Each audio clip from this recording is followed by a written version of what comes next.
In the game of international politics, relatively weak countries can best achieve development by seizing historical opportunities and demonstrating the value of united front work at critical moments. By doing so, they gain benefits from major powers. In East Asia, North Korea managed exactly this. Through timely military support to Russia, it successfully carried out a national struggle after decades of blockade and isolation, moving from neglect to the forefront. Back in the 1960s and 1970s, if someone had to choose between North Korea and South Korea based solely on material conditions, the likely choice would have been North Korea. Under the Soviet-led system, North Korea enjoyed abundant cheap oil and technological assistance. It built a socialist industrial state with modern industry and well-developed agriculture. At the time, its per capita GDP reached $253, far higher than South Korea's. Unlike today, most refugees on the peninsula were South Koreans smuggling themselves into the north. But in the turbulent 1990s, after the Soviet Union collapsed, oil aid to North Korea came to an end. This triggered a severe energy crisis, forcing two-thirds of its factories to shut down. Agriculture also suffered. Fertilizer plants were crippled, farm machinery abandoned. Highly mechanized farming quickly reverted to manual labor. Grain output plunged to just 2.75 million tons by 2000, about the same as in 1960. At the same time, thousands of sanctions and blockades were imposed on North Korea due to its ideology and nuclear weapons.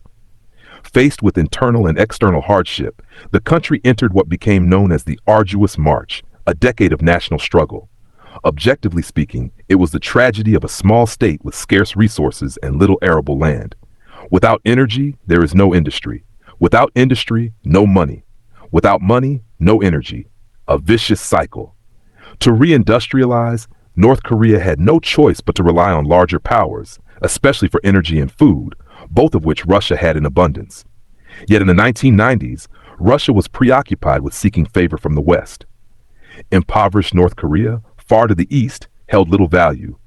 Oil was now to be bought at market price, not given freely as before. And so, isolated and sanctioned, North Korea could only struggle onward, waiting for history to change its fate.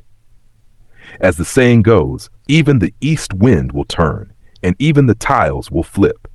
That turn came on August 6, 2024, when Ukrainian forces clashed with Russian troops in Kursk Oblast. Russian units suffered heavy losses and began to retreat. No one could have imagined that a battle thousands of miles away would bring the long-awaited opportunity to North Korea. Desperate, President Putin sought help everywhere, bowing to religious leaders, making symbolic gestures in Chechnya and Mongolia, but with little result. Finally, he turned to Pyongyang. He offered food, energy, and technology in exchange for North Korea's assistance. For a great power, especially a permanent member of the UN Security Council, to seek help from a much smaller nation is a rare historical moment. For Kim Jong-un, this was the chance of a lifetime. Russia's grain and oil were within reach. Reindustrialization suddenly seemed possible, but the risks were enormous. Supporting Russia, condemned by much of the West, could bring even harsher sanctions. Worse, Russia was on the defensive. If it ultimately lost, North Korea could be left exposed, even facing war on its own borders. The U.S. desire to open a new front in East Asia has been no secret, with military tensions rising between Washington, Tokyo, and Seoul. Thus, whether to support Russia became a critical test of Kim Jong-un's political judgment. Success would bring immense rewards. Failure could spell disaster. Yet Kim calculated carefully. The U.S. and China were locked in rivalry, the EU was weakened, and the West lacked the capacity to launch a major assault on North Korea. Helping Russia in its time of need, he reasoned, would bring maximum benefit. After all, opportunities like this come rarely. Once missed, they may never return. So in June 2024, North Korea signed a comprehensive strategic partnership treaty with Russia. By October, Pyongyang had sent roughly 12,000 elite troops to Kursk. Their battles with Ukrainian forces helped Russia regain lost ground. Militarily, North Korea gained combat-hardened soldiers and earned around $240 million in wages.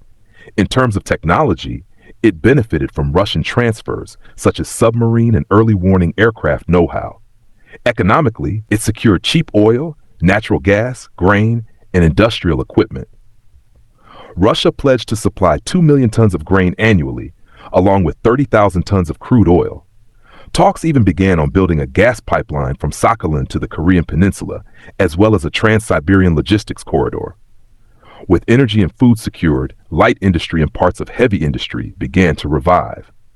While matching South Korea's prosperity is far off, catching up with Kazakhstan's living standards now looks possible. Of course, this success came at a cost. According to South Korean intelligence, by August 2025, around 600 of the 20,000 North Korean troops had been killed and more than 4,000 wounded, a casualty rate of over 30%. But compared to the United States, which lost more than 2,400 lives and spent $2 trillion in Afghanistan, North Korea's sacrifice brought far greater returns relative to its size.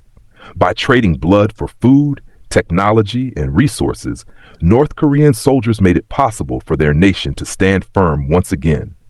They are celebrated as heroes at home. This episode shows the resilience of a small state seizing opportunity in the storm of great power rivalry.